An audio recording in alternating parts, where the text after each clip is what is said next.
My mom skipped my son's birthday. Said money was tight. I didn't argue. I said I understood. 7 days later, I opened social media and saw balloons, gifts, and cake, just not for my child. That night, my son asked me a question I still can't forget. What I uncovered after that wasn't about money. It was never about money. It was about something so much worse, something that had been happening right under my nose for years, and I had been too understanding, too forgiving, too willing to believe the excuses to see it. If you've ever been overlooked, subscribe before this hits close to home. Because what happened next proved that some families don't just play favorites. They decide which children deserve to be loved at all. And the question that destroys me, the one that keeps me awake at night, is this. Why was one child excluded? And who decided my son didn't matter? The apartment wasn't much. Small living room, kitchen that barely fit 2 people, bedrooms you could cross in 4 steps. But it was ours. And on the morning of my son's 7th birthday, I woke up early to make it feel like magic anyway. I hung streamers across the doorway, blue and silver, his favorite colors. I baked a cake from scratch because that's what you do when the bakery prices make you wince. Chocolate with vanilla frosting. I wrote his name in shaky letters with the icing tube, and yeah, it looked homemade, but it was made with everything I had. 7 candles. A few wrapped gifts on the table, nothing expensive, but things I knew he'd love. A superhero figure he'd been eyeing at the store. Books. A puzzle. The kind of birthday that doesn't make it onto Instagram, but fills a child's heart anyway. Or it should have. I texted my mom 3 days before. We're celebrating at 2 p.m. on Saturday. Nothing fancy. Just cake and family. I hope you can come. She replied fast. Can't make it this time. Money's tight right now. Money's tight. For words I'd heard my entire life. For words that taught me not to ask for too much, not to expect too much, not to be a burden. So I did what I always do. I swallowed the disappointment and typed back. I understand. No worries. But my son didn't understand. He kept asking that morning, is Grandma coming? And I smiled, forced and bright, and said, she can't make it, sweetheart, but we're going to have a great time. He nodded. He's a good kid. He doesn't complain. But I saw it, the little flicker in his eyes, the way his shoulders dropped just slightly, the way he kept glancing at the door every time he heard a car pass by. My sister didn't come either. Said she had plans. My uncle sent a text at noon. Sorry, got tied up. One by one, the excuses rolled in, each one polite, each one reasonable, each one another brick of silence that made the apartment feel smaller and emptier. We sang Happy Birthday. Just the 2 of us. My voice cracked halfway through, but I kept going because that's what you do. You keep going. You smile. You pretend it doesn't hurt. He blew out the candles. Made a wish. Opened his gifts. Said thank you in that sweet, small voice that breaks me every single time. And when he went to his room to play, I stood in the kitchen, staring at that lopsided cake, and something inside me fractured. Have you ever been told to understand, while someone else was celebrated? Have you ever been the one who's always reasonable, always flexible, always fine with being forgotten? I had spent my whole life being the understanding one. The one who didn't make waves. The one who accepted less and called it grace. I pulled out my phone and read the text again. Money's tight. I stared at those words until they blurred. And I told myself it was fine. That it didn't matter. That my son had a good day anyway. But late that night, after he was asleep, I sat on the edge of my bed and cried so hard I couldn't breathe. Because deep down, in a place I didn't want to admit existed, I knew. This wasn't about money. Like this, if you know that feeling. 3 days passed. I didn't hear from my mom. Didn't hear from my sister. Life went back to its normal rhythm: work, school drop-off, dinner, bedtime. The birthday faded into memory, tucked away with all the other small disappointments I'd learned to carry quietly. Wednesday night. I was scrolling through my phone, mindless and tired, the way you do when you're too drained to sleep, but too wired to rest. And then I saw it. My sister's post. A carousel of photos. Bright colors. Balloons everywhere, pink and gold, the expensive kind that float for days. A table covered in gifts, wrapped in glossy paper with perfect bows. A cake from the bakery downtown, the one I couldn't afford, decorated with intricate frosting flowers and topped with sparklers. And there, in the center of every photo, smiling wide, arms around my niece and nephew, was my mother. I stared at the screen. My hands went numb. The timestamp said Sunday, 2 days after my son's birthday. The caption, the best birthday party for my babies. So grateful for family who shows up. Thank you, Mom, for making this so special. I scrolled through every photo, counted the gifts, counted the people. Saw my uncle there, the one who'd been tied up. Saw my aunt. Saw cousins I hadn't heard from in months. Same grandma. Same week. Different child. I sat there in the dark, the glow of my phone burning into my eyes, and felt something shift. It wasn't sadness anymore. It wasn't even hurt. It was recognition. If money wasn't the problem, what was? I read the caption again. Family who shows up. The words felt like a slap. Deliberate. Pointed. As if absence was a choice she'd made, and presence was a gift she'd decided to give, just not to us. I wanted to comment. I wanted to call. I wanted to scream into the void and demand an explanation. But I didn't. I just saved the photos. I took screenshots. I documented the lie. Because something in me knew this was going to matter later. Stories like this happen quietly. Subscribe so you don't miss the truth. I turned off my phone, stared at the ceiling, and realized with cold, creeping certainty that I had been lied to. Not just about money. Not just about this birthday. About everything. Friday morning. My son was eating cereal at the table, swinging his legs, humming some song from a cartoon I didn't recognize. Normal. Peaceful. And then he looked up at me and asked, "Mom, does Grandma love me?" The spoon in my hand froze. "What?" I whispered. He tilted his head, so innocent, so unaware of the knife he'd just twisted into my chest. "Does Grandma love me?" She didn't come to my birthday. But I saw her at Auntie's house in the pictures. With cake. I couldn't breathe. He wasn't angry. He wasn't crying. He was just asking. Trying to make sense of something that didn't make sense. Trying to understand why he wasn't enough. And I had no answer. What do you say to your child when the truth is too cruel and the lie feels worse?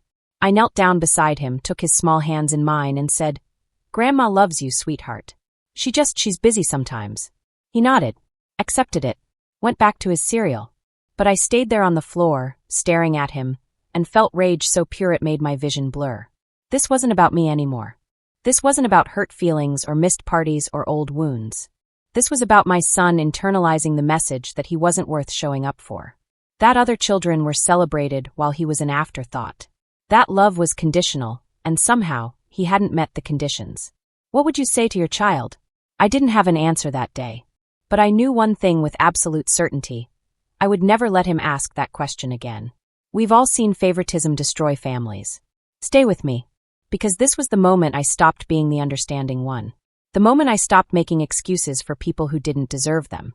This was the moment I decided to look back and see how long this had really been going on.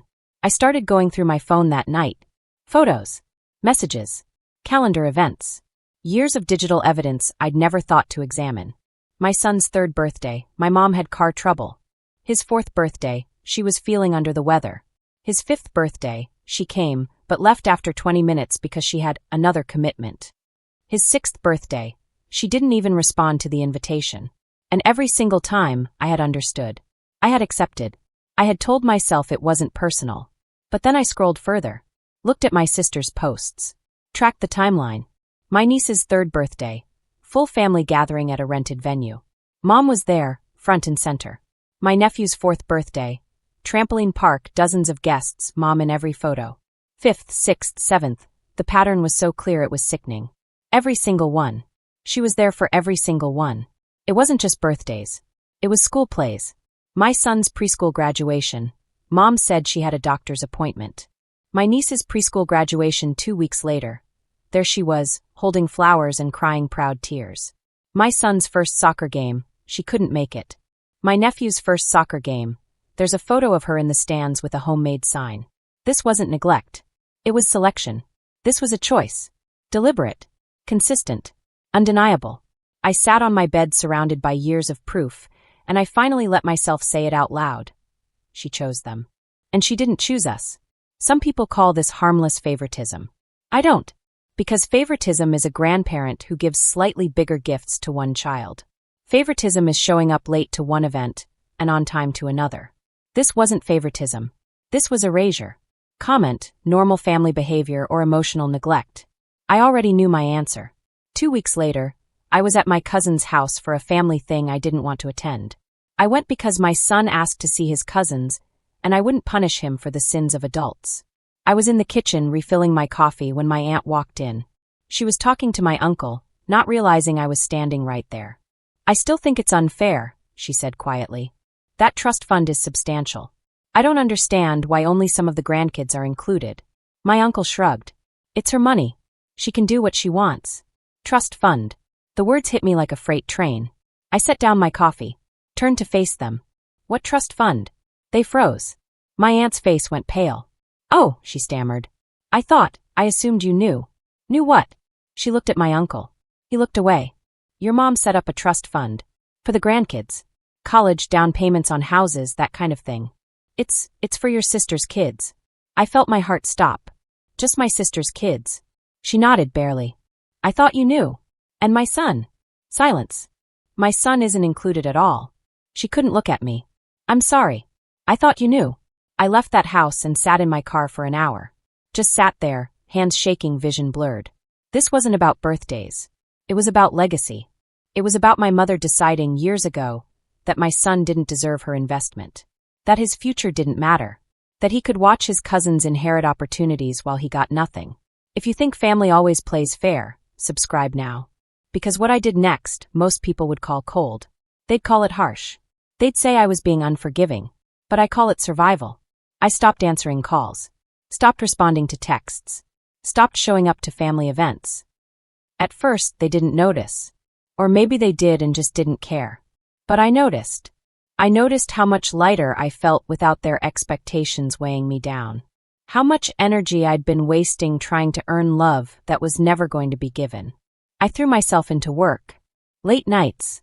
Extra shifts. Certifications. I climbed. I pushed.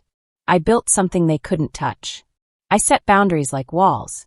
When my mom called, I let it go to voicemail. When my sister texted asking why I was being weird, I didn't respond. I didn't owe them explanations. I didn't owe them anything. I focused on my son, made sure he had everything he needed, enrolled him in activities, took him on small trips, built a life where he didn't have to beg for scraps of attention from people who saw him as less than. And slowly, month by month, I became someone new.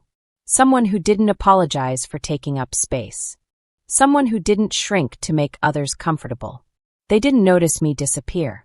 Or maybe they did, and it just didn't matter to them. Most people miss the warning signs. Don't. Because by the time they realized I was gone, it was already too late. 18 months later, my phone rang. A number I'd deleted but still recognized. I almost didn't answer. But curiosity got the better of me. Hello. Hey. My sister's voice strained. Can we talk? About what? She hesitated. Mom needs help. We all do, actually. Things have been difficult. I didn't ask what kind of difficult. Didn't offer sympathy. Just waited. There was some bad financial advice, she continued. Some investments that didn't pan out. And Mom's been struggling. She was wondering if you could maybe help out. Or at least meet with us to talk about options. I almost laughed. Almost. She wants to meet. Yeah, if you're available. I looked at my calendar. My office. My life that I'd built without them. I can do Thursday. 2 p.m. My office. Your office? Yes. My office. She paused. Okay. We'll be there. Only subscribers see how this ends. They walked into my office on Thursday at 2 p.m. sharp. My mom. My sister. Both of them looking around, taking in the space, the clean desk, the framed certifications on the wall, the view from the window. I saw it in their faces. The surprise. The recalculation. Sit, I said. Not unkind. Just firm. They sat. I folded my hands on the desk. You said you needed to talk. My sister glanced at my mom, who cleared her throat. We're in a difficult position financially. And we were hoping, since you've done well for yourself, that you might be willing to help the family. Help the family, I repeated. Yes. I nodded slowly. Tell me, Mom, do you remember my son's 7th birthday? She blinked. What? His 7th birthday. 3 years ago. Do you remember it? She shifted uncomfortably. I don't. You said you couldn't come. Said money was tight. Her face went pale. But 7 days later, you were at my sister's house. For my niece's birthday. Full party. Expensive cake. Lots of gifts. The room went silent. And I found out not long after that about the trust fund. The one you set up for some of the grandkids. But not mine. My sister looked down. So let me make sure I understand, I continued, my voice steady cold. When I needed you, money was tight. When my son needed you, you were busy. But when they needed you, you showed up. You invested. You celebrated. My mom's eyes filled with tears. It wasn't like that. It was exactly like that. Silence. Heavy. Crushing. If this surprised you, imagine missing the next part. I'm not giving you money, I said. My sister's head snapped up. What? I'm not helping. I'm not fixing this. I'm not playing the role you've decided I should play. But we're family, my mom whispered. I stood, looked her in the eye. Family shows up. You taught me that. You wrote it in a caption, remember? Family who shows up. She flinched. I showed up for you my entire life. I understood. I accepted. I forgave. And you used it against me. You treated my son like he didn't matter. You invested in futures that didn't include him. We made mistakes. You made choices. I walked to the door. Opened it. I'm not angry anymore. I'm not hurt. I'm just done. My son will never feel the way I felt. He will never wonder if he's enough. And he will never, ever beg for love from people who don't know how to give it. They stood shaking. Please, my mom said. I hope you figure it out, I said. I really do. But it won't be with my help. Because I owe you nothing. What would you have done differently? They left. I closed the door. And I didn't cry. I think about that birthday sometimes. The one where my son asked if his grandma loved him. The one that broke something open inside me. I think about the years I spent trying to be enough for people who had already decided I wasn't. I think about the moment I stopped trying. And I realize now that being overlooked was the best thing that ever happened to me. Because it forced me to see the truth. It forced me to choose myself. It forced me to build a life where my son doesn't have to earn love.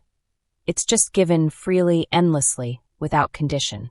The cycle ends with him. He will never doubt his worth. He will never wonder why he wasn't chosen. He will know every single day of his life that he is enough. Not because his grandmother showed up, but because I did. If this story felt personal, you already know why you're here.